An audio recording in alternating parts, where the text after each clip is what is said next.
ഇടുക്കി രാജകുമാരിയിൽ ഇരുചക്ര വാഹനങ്ങൾ കൂട്ടിയിടിച്ച് അപകടമുണ്ടായി. 2 പേർക്ക് പരിക്കുപറ്റി.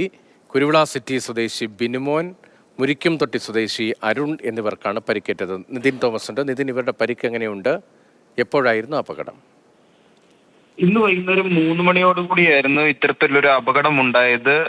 ഇരുചക്ര വാഹനങ്ങൾ കൂട്ടിയിടിക്കുകയാണ് ഉണ്ടായത്. സംഭവ സമയത്ത് ദൃക്സാക്ഷികൾ ആരും തന്നെ ഇല്ലായിരുന്നു. അതുകൊണ്ട് തന്നെ എത്തരത്തിലാണ് ഇങ്ങനെ ഒരു അപകടം ഉണ്ടായത് എന്നുള്ളത് ഇതുവരെയും വ്യക്തമായിട്ടില്ല. രാജകുമാരി പന്നിയാർ ജംഗ്ഷനിൽ വെച്ചിട്ടായിരുന്നു ഇത്തരം ഒരു അപകടം ഉണ്ടായത്. അപകടത്തിൽ കുരുവിള സിറ്റി സ്വദേശി പാസ്റ്റർ ബിനുമോൻ ആണ് മരണപ്പെട്ടത്. അദ്ദേഹത്തിന്റെ മൃതദേഹം ഇപ്പോൾ അടിമാലി സ്വകാര്യ ആശുപത്രിയിൽ സൂക്ഷിച്ചിരിക്കുകയാണ്. രണ്ടാമത്തെ വാഹനം ഉപയോഗിച്ചിരുന്നത് മുരിക്കുംതൊട്ടി സ്വദേശിയാണോ?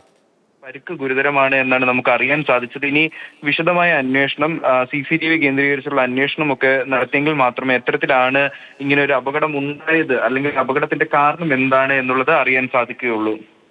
ഒരാൾ മരിച്ചു എന്ന പുതിയ വിവരമാണ്. ഇടുക്കി രാജകുമാരിയിൽ ഇരുചക്ര വാഹനങ്ങൾ കൂട്ടിയിടിച്ചാണ് അപകടമുണ്ടായത്. 2 പേർക്ക് പരിക്കേറ്റു എന്നായിരുന്നു ആദ്യം വന്ന വിവരം. പക്ഷേ ഒരു മരണം സംഭവിച്ചു എന്നാണ് നിതിൻ റിപ്പോർട്ട് ചെയ്യുന്നത്.